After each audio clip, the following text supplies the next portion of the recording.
Hello, what I'm holding is a manual steering rack which came from this car. I removed the steering rack because there's excessive play, lateral play, which I'll show you. After I show you that I had to drop the subframe a little and wrestle with it. Yeah, definitely some rubbing. Maybe my oil pan was just sitting on this thing. I didn't even bother recording removing it because it was kind of a struggle.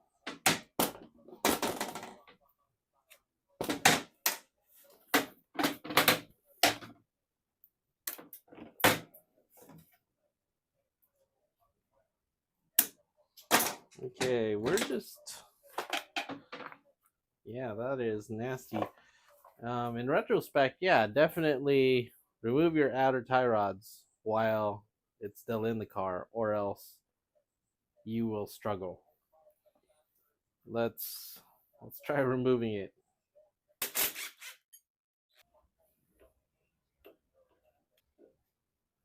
Okay, these are extended outer tie rods.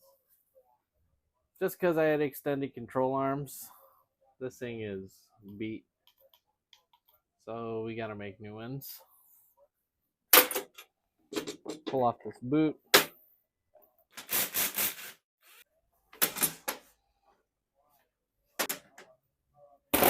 But my rack doesn't even bottom out. My knuckles hit the control arms before I even maxed it out.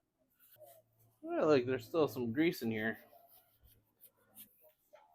Oh yeah, look, we can get a wrench on this side. Seems to be a 22 mil.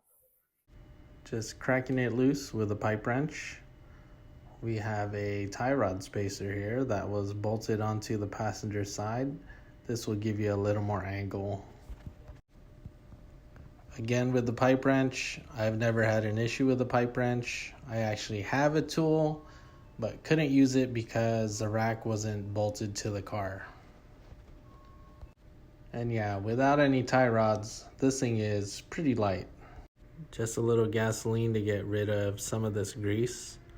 I was gonna tear this rack and pinion completely apart, but decided that was too much work.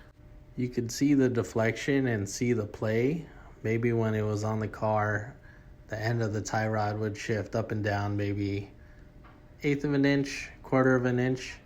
So this bushing was really worn. So adjust and move the rack and pinion all the way to the driver's side. From there you could see the actual bushing that we're gonna replace. Now it's time to watch me struggle. Alright, so we got this puller for a slide hammer, and this goes in there exact. You put them in, you twist them, and you get. Okay.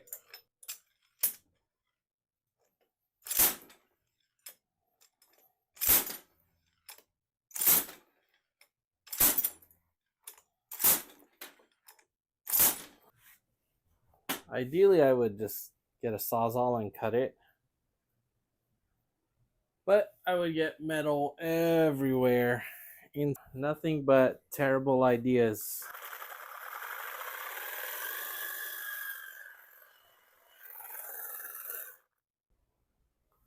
Okay, tried the Sawzall. It sucked.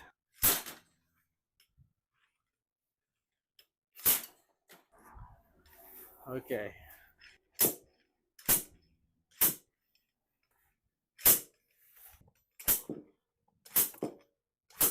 I'll start a fire.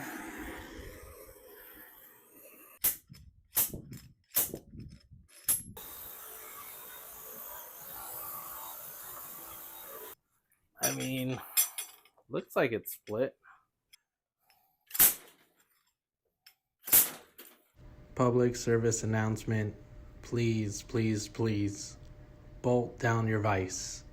Don't be a dingus. All right, we are close. We are very close. So close, I'm gonna pull out. these dirty rags.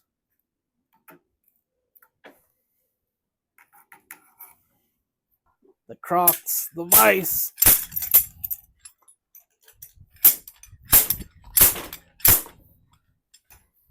Okay, that took way too long. And then here's the like inner bronze portion because there's like a rubber coupler. So all that gunk that we're gonna scoop out and clean out. A couple days later, I got a new bushing thanks to Gavin, and I made this little tool, which I'm gonna hammer on this so I don't deform this. Before we get that bushing in place right here,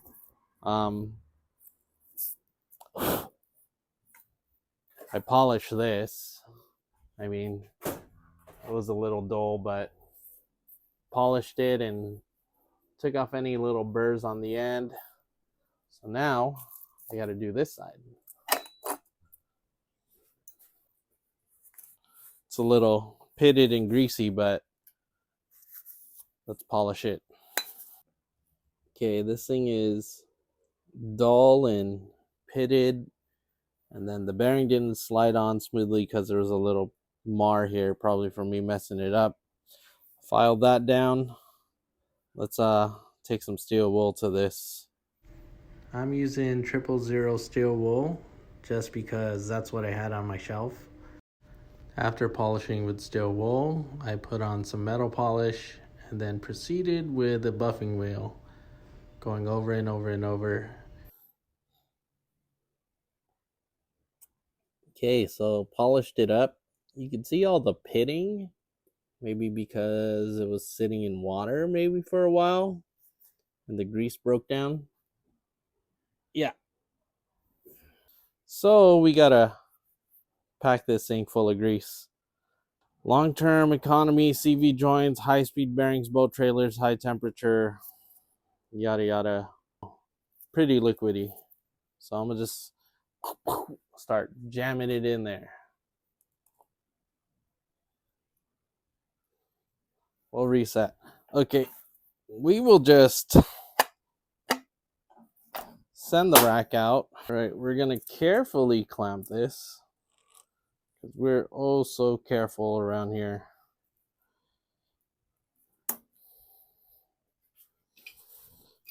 Yeah, we'll just do this. Grease will go where it needs to go. I figure the bearing will catch all this. I'm just putting grease on both sides of the rack, cycling it back and forth until it's spewing from both sides.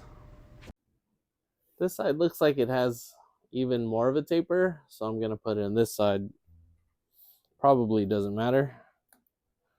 All right. Just gonna run it with this bearing in place. And yeah, all the grease gets cleaned off.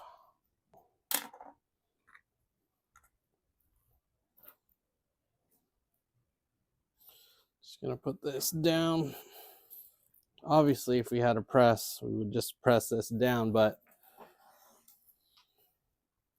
I have the 3D print and bushing at the bottom here.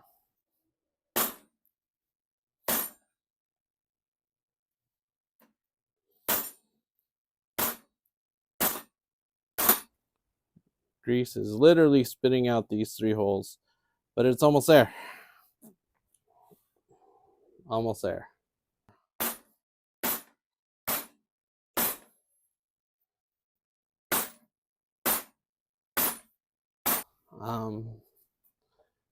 Yeah, it's in there. Sugoi. All right, and then this is the 3D print PET G 10 walls. No cracks. I was a little skeptical that this spacer was wearing out the bearing, but has a nice taper, and when it's bottomed out, there's no axial play. So apply some Loctite. It's probably gonna fall out of the vise.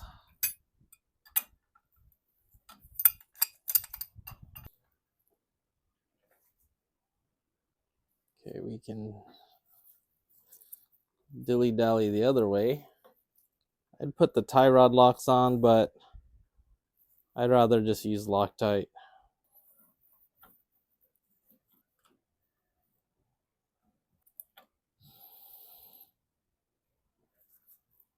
Gonna reuse these boots.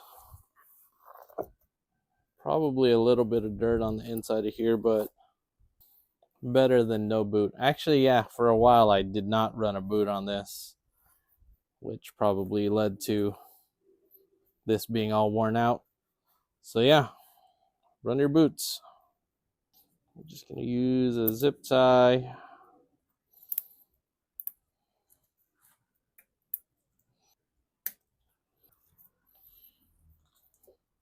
Yeah, we'll just shove some extra grease on here. Sure, why not?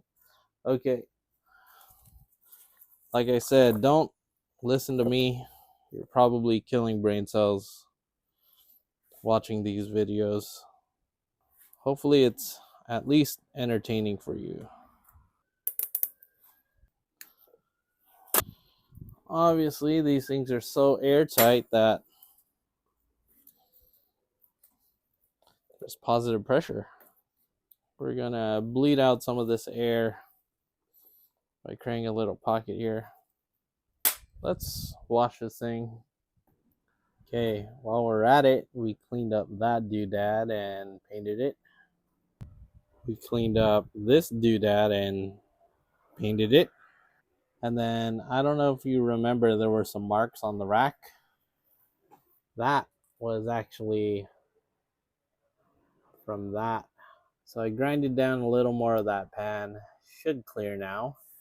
All that's left is to wrestle this rack back in place and sweat a lot. Sweat a lot.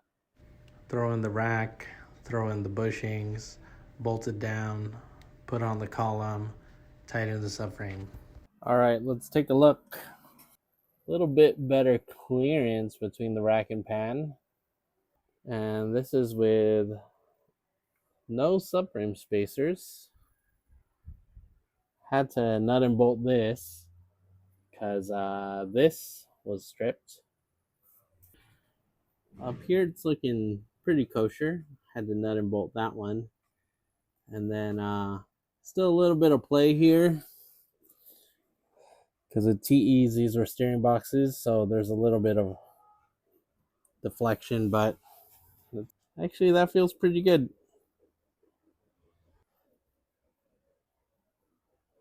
Okay, well, thank you for watching Dumb YouTubers with Dumb Cars. We are waiting for a pair of tie rods because the ones that I have are really worn. And next time we'll get to the hubs and brakes. And we'll get the rear coilovers in. And not much time. We have to get this ready for the track. If this isn't ready, then we'll have to take the AE86. Hopefully not blow it up.